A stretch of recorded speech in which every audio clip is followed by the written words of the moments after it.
할렐루야!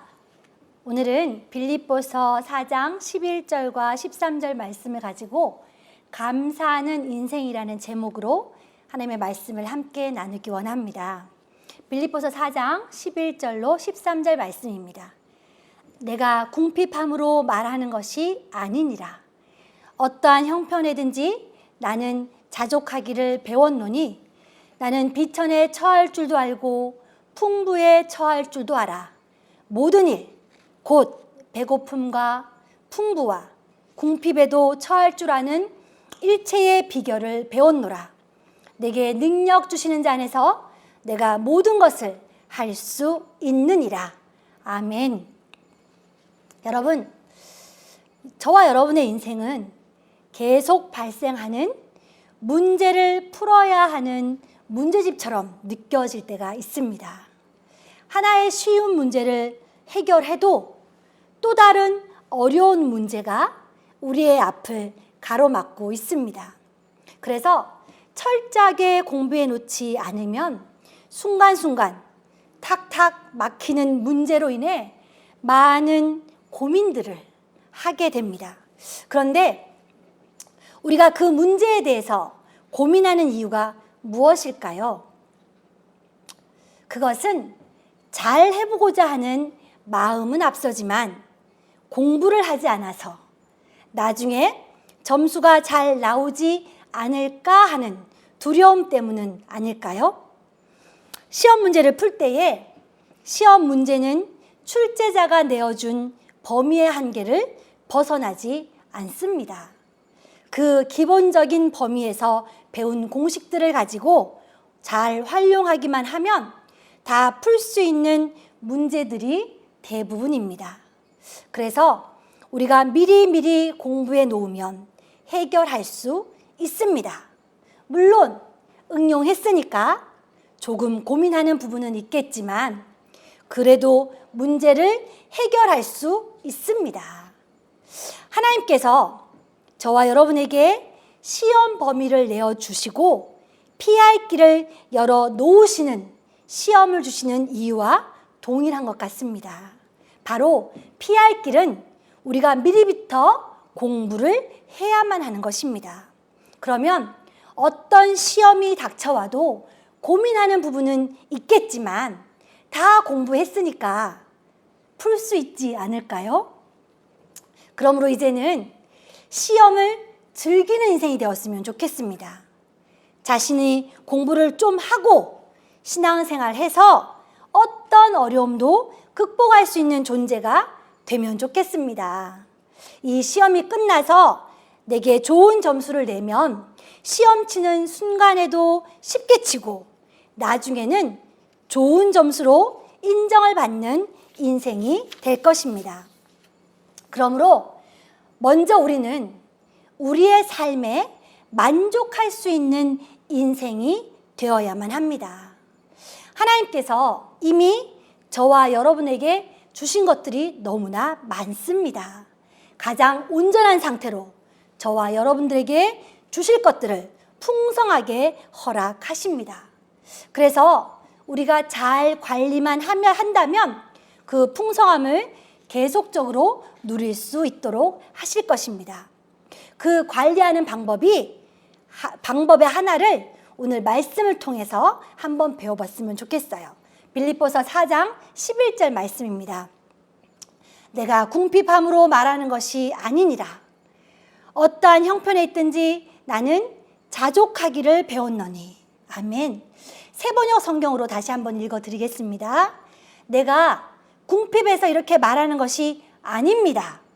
나는 어떤 처지에서도 스스로 만족하는 법을 배웠습니다. 여러분, 스스로 만족하는 것 바로 자족입니다. 오늘 본문에서 바울은 어떤 형편에든지 어떤 처지에든지 스스로 만족하면서 감사하는 방법을 배웠다고 이야기합니다. 지금 자기가 가진 것이 없어서 가난해서 자기 합리화를 위한 만족이 결코 아닙니다. 진정 마음에서 우러나오는 기쁨의 자족을 배웠다는 것입니다. 혹시 여러분들은 여러분들만의 자족하는 법을 가지고 계십니까? 어떤 형편에 처하든지 그것을 기쁨으로 대처할 수 있는 비결을 각자가 가지고 계십니까?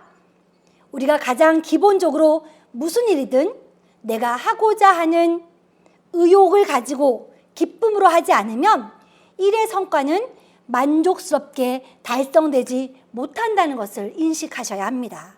그래서 때때로 내게 험한 일이 주어지든지 고급스러운 일이 주어지든지 자신에게 그 일을 준 사람에게 요 정도의 취급받지 못한다는 사실에 가슴 아파하시지 마시기 바랍니다.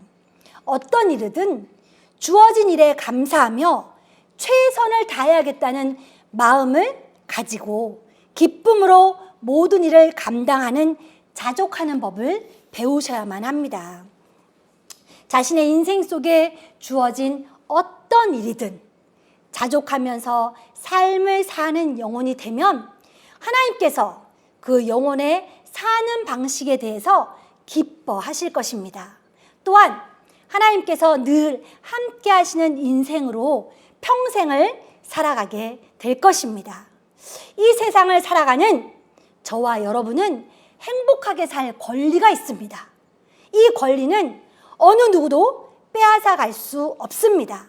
그런데 여러분, 날마다의 삶을 보게 되면 왜 이렇게 문제투성이고 고통투성이고 시험투성인지 모르겠습니다. 혹시 저와 여러분의 삶의 방식에, 대처하는 방식에 문제가 있는 것은 아닐까요? 인생의 문제에 다양한 답을 갖고 있으면 어떤 문제가 와도 쉽게 풀 수 있지 않을까요? 여러분, 구구단을 배울 때를 기억하십니까? 2 곱하기 2는 4입니다. 구구단을 익히기 전과 후는 엄청난 차이가 있습니다. 구구단을 배운 학년에게는, 아니 단계에 맞춰 배우지 못한 학년에게는 엄청나게 어려운 문제입니다. 그렇다면 여러분, 우리의 인생의 문제로 돌아가서 고통과 아픔이 있는 이유가 무엇일까요? 예를 들어 내가 2학년의 신앙생활을 하고 있습니다. 그렇다면 당연히 구구단을 외워야 하죠. 고단하고 힘이 들어도 외워야만 합니다. 그런데 귀찮고 고단하고 힘들다고 어렵다고 구구단을 외우지 않고 여름 방학을 보냈습니다. 그렇다면 2학년 2학기 때에 공부하면서 구구단을 외우기는 너무 힘이 든다는 사실입니다. 그러다 보니 외우면서 힘들고 또한 시험 치면서 모르니까 힘들고 이렇듯 이중적으로 힘듦이 자기 자신에게 온다는 사실입니다. 그러면 여러분, 내게 다가온, 당연히 내 삶에 이때쯤 다가오는 문제가 2배의 압력을 받으니 더 힘들게 느껴지는 것입니다. 그러므로 공부할 때에는 빨리 집중해서 공부하는 것이 중요합니다. 구구단을 외울 때는 조금 힘들 수 있습니다. 하지만 외워놓고 나면 나중에 시험 칠 때에 쉽게 치고 나올 수 있지 않습니까? 그렇다면 저와 여러분의 신앙생활도 동일함을 경험하시지 않습니까? 각자의 학년이 있지요. 우리는 믿음 안에서 성장해야만 합니다. 언제까지나 어린아이, 저학년에 머물러 있으면 결코 안 됩니다. 1학년이 지나고 2학년을 살아가고 있는 것과 같이 1학년 때에는 시험이 없어서 그저 기쁘고 즐거운 가운데 보냈다면, 또한 무엇을 해도 자신감 있게 칭찬받으며 신나는 삶을 보냈습니다. 하지만 2학년을 보내시는 분들은 갑자기 구구단이라는 존재가 엄청 크게 다가오는 것처럼 우리들의 신앙의 성장 단계에서도 어느 날부턴가 갑자기 하나님께 드리는 부분도 많다고 여겨집니다. 내 시간을 희생해야 하는 부분이 많아졌다는 느낌을, 부담을 가지게 됩니다. 학년이 올라갈수록 느껴지는 중압감처럼 신앙 성장의 단계에서 바르게 성장하지 못하면 기쁨이 사라진 채 생활하는 신앙생활의 모습을 발견하게 됩니다. 신앙생활에서 갑자기 부담으로 다가온 내 시간을 쪼개서 드려야 한다? 내 물질을 하나님께 드려야 한다? 어쩌면 내가 다른 일을 하면서 보내는 시간보다 엄청나게 작은 시간임에도 불구하고 하나님께 드리는 시간이 왜 그리 많고 길게만 느껴질까요? 교회에 있는 시간, 교회 가는 날이 왜 그리 많게 여겨질까요? 그런 생각이 들 때가 있지 않습니까? 이런 것들이 바로 신앙생활의 성장을 경험하는 사람들이 겪는 부담감일 수도 있습니다. 이런 부담감의 원인이 바로 여러분들에게 구구단과 같은 부담감으로 다가온 지금 하나님을 조금씩 알아가니 자꾸만 내게 생기는 뭔가 불이익 같은 것이 있지 않나 하는 불편한 마음들입니다. 우리는 이제부터 우리 속에 생긴 이런 신앙생활의 부담감, 불편함을 제거하는 것이 필요합니다. 우리 신앙생활의 성장 가운데 경험되어지는 부담감을 떨쳐버리고 기쁨으로 다음 단계로 성장해 가야 합니다. 그 기쁨의 신앙생활로 돌아서는 기본을 바로 오늘 본문에서 이야기합니다. 빌립보서 4장 12절 말씀입니다. 나는 비천에 처할 줄도 알고 풍부에 처할 줄도 알아. 모든 일, 곧 배고픔과 풍부와 궁핍에도 처할 줄 아는 일체의 비결을 배웠노라. 세번역 성경으로 다시 한번 읽어드리겠습니다. 나는 비천하게 살 줄도 알고 풍족하게 살 줄도 압니다. 배부르거나 굶주리거나 풍족하거나 궁핍하거나 그 어떤 경우에도 적응할 수 있는 비결을 배웠습니다. 아멘. 여러분, 빌립보서 4장 12절의 내용을 한마디로 정의한다면 그것은 바로 감사라고 정의할 수 있습니다. 비천에 처해도 감사하고 풍부에 처해도 감사하고 모든 일에 배부를 때에도 감사하고 배고플 때에도 감사하고 풍부할 때에도 감사하고 궁핍할 때에도 감사하는 법을 배웠다는 것입니다. 그렇습니다. 우리는 이제 우리를 사로잡고 있는 신앙생활의 부담감으로 인해 내 신앙의 성장을 좀먹고 있는 부분들이 있다면 이 감사하는 마음을 이제 우리들 마음속에 심어야만 합니다. 그래서 오늘 여러분들에게 제시하고 싶은 것이 평생 감사입니다. 모든 것에 감사입니다. 여러분들의 인생을 오늘부터 간절히 소망합니다. 감사로 채우시기 바랍니다. 그래서 특별히 한 여인을 소개해 드리겠습니다. 오프라 윈프리라는 미국에서 가장 영향력 있는 여성이 있습니다. 방송인이며 흑인입니다. 영화배우로서 수억 대의 자산가로 미국인이 가장 존경하는 여성, 또 사람들이 인생에서 가장 얻고 싶다는 인기, 존경, 돈을 모두 가진 여성이 되었습니다. 그녀는 인종과 성의 장벽을 뛰어넘어 성공을 이룬 스타 중의 스타입니다. 수많은 사람들의 부러움의 대상입니다. 그러나 이런 그녀의 과거는 현재의 모습과는 동떨어진 삶이었습니다. 지독히 가난한 미혼모에게서 태어났습니다. 어머니의 품이 아닌 할머니의 손에서 자라났습니다. 9세 때에는 지인들로부터 성폭행을 당했고 아빠가 누군지도 모르는 아이를 임신하여 14세에 출산과 동시에 미혼모가 되었습니다. 아이는 미숙아로 태어난 지 2주 만에 죽었습니다. 그 충격으로 가출을 한 후 그녀는 마약 복용으로 하루하루를 지옥같이 살았습니다. 당시 오프라는 살고자 하는 의욕이 전혀 없는 107kg의 뚱뚱한 몸을 가진 가난한 흑인 미혼모에 지나지 않았습니다. 이처럼 기구한 운명적 삶의 종지부를 찍게 된 사건이 그녀의 인생에 발생합니다. 그것은 신앙으로 변화된 자신의 친아버지와의 만남이었습니다.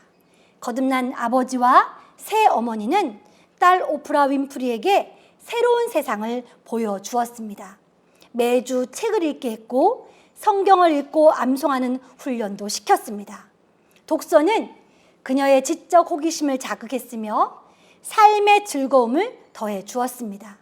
또한 성경 말씀은 그녀의 영혼에 숭고한 가치를 심어주어야 되었습니다.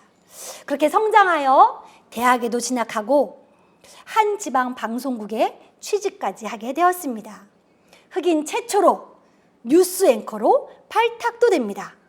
그러나 너무나 감정에 치우친 방송을 한다는 이유로 방송국 뉴스 앵커에서 토크쇼 진행하는 사회자로 어떻게 보면 좌천이 되었습니다. 그런데 여러분, 이 좌천, 이 보직의 변경은 놀랍도록 새로운 도전이 되었습니다. 그 자리의 변화가 오늘날의 토크쇼 하면 떠오르는 대명사를 만들게 된 계기가 되었던 것입니다. 토크쇼 사회자로 명성을 날리기 시작해서 지금은 전 세계에서 가장 바쁜 여성, 영향력 있는 여성 중에 한 명이 되었습니다. 밥 먹는 일 외에 그녀가 하루도 빼먹지 않는 일이 있다고 합니다. 그것은 날마다 감사일기를 쓰는 습관입니다. 하루 동안 일어났던 일 가운데 5가지 감사를 생각하면서 기록한답니다. 하루를 반성하고 감사의 제목을 찾는 시간을 가지는 것입니다. 그녀가 적은 감사의 내용은 어떤 거창한 것이 아닙니다. 아주 일상적인 내용들입니다. 한번 읽어드리겠습니다. 첫째, 오늘도 거뜬하게 잠자리에서 일어날 수 있어서 감사합니다. 둘째, 유난히 눈부시고 파란 하늘을 보게 해주셔서 감사합니다. 셋째, 점심때 맛있는 스파게티를 먹게 해주셔서 감사합니다. 넷째, 얄미운 짓을 한 동료에게 화내지 않았던 저의 참을성에 감사합니다. 다섯째, 좋은 책을 읽었는데 그 책을 써준 작가에게 감사합니다. 그녀는 자신의 감사일기를 통해서 인생에서 소중한 것이 무엇이며 어디에 삶의 초점을 두어야 하는지 배우게 되었다고 이야기합니다. 결국 그녀의 삶의 활력소이자 힘의 원천인 감사가 습관이 되어 그녀를 더욱 강한 사람으로 만들어준 것입니다. 여러분, 이처럼 사소한 일상의 것을 감사하며 감격하는 사람만이 삶의 소중함을 깨닫게 됩니다. 그래서 우리는 자기 자신을 한번 돌아보시기 원합니다. 여러분은 누구를 만나든지 감사합니다라는 고백을 하고 계십니까? 어떤 일을 하든지 감사한 마음으로 하시고 계십니까? 내가 하는 모든 일에 감사를 먼저 고백하고 시작하십니까? 이제는 감사로 우리의 인생을 가득 채우시길 소망합니다. 감사가 바로 우리의 인생을 새로운 성장의 동력으로 끌어올려 비상하는 인생으로 새롭게 날아가게 해줄 것입니다. 이렇게 감사가 넘치는 인생이 되면 저와 여러분에게 일어나는 문제가 더 이상 문제가 아닙니다. 그 문제 뒤에 준비된 하나님의 은혜와 사랑을 바라보면서 하나님께 감사하게 될 것입니다. 그러므로 감사를 풍성하게 고백하는 삶을 사는 저와 여러분이 되기를 소망해 봅니다. 여러분, 감사하는 인생이 됩시다. 혹시나 여러분 지금 이 상황 속에서 나는 감사할 수 없다고 생각하십니까? 여러분, 하실 수 있습니다. 감사는 하나님께서 저와 여러분 속에 넣어주신 하나님의 능력입니다. 빌립보서 4장 13절 말씀에 내게 능력 주시는 자 안에서 내가 모든 것을 할 수 있느니라. 아멘. 저는 새번역 성경을 참 좋아하는데요. 13절을 이렇게 기록합니다. 나에게 능력을 주시는 분 안에서 나는 모든 것을 할 수 있습니다. 여러분, 이것은 선포입니다. 사도 바울도 자신의 형편과 처지가 어렵고 힘들어도 선교하며 전도하는 인생을 살았습니다. 고난 가운데 원망이 아니라 감사하면서 주의 복음을 더 열심히 전하는 인생을 살았다는 것입니다. 그 힘의 근원이 바로 내게 능력 주시는 자 안에서 내가 모든 것을 할 수 있다라는 그 믿음이 있었기 때문입니다. 하나님께 기도하고 나가면 하나님께서 하나님의 때에 반드시 하나님의 선하신 방법으로 우리에게 응답하심을 믿읍시다. 우리는 이제 당장 행복하기 위해서 지금 불행의 숲에서 벗어나야 합니다.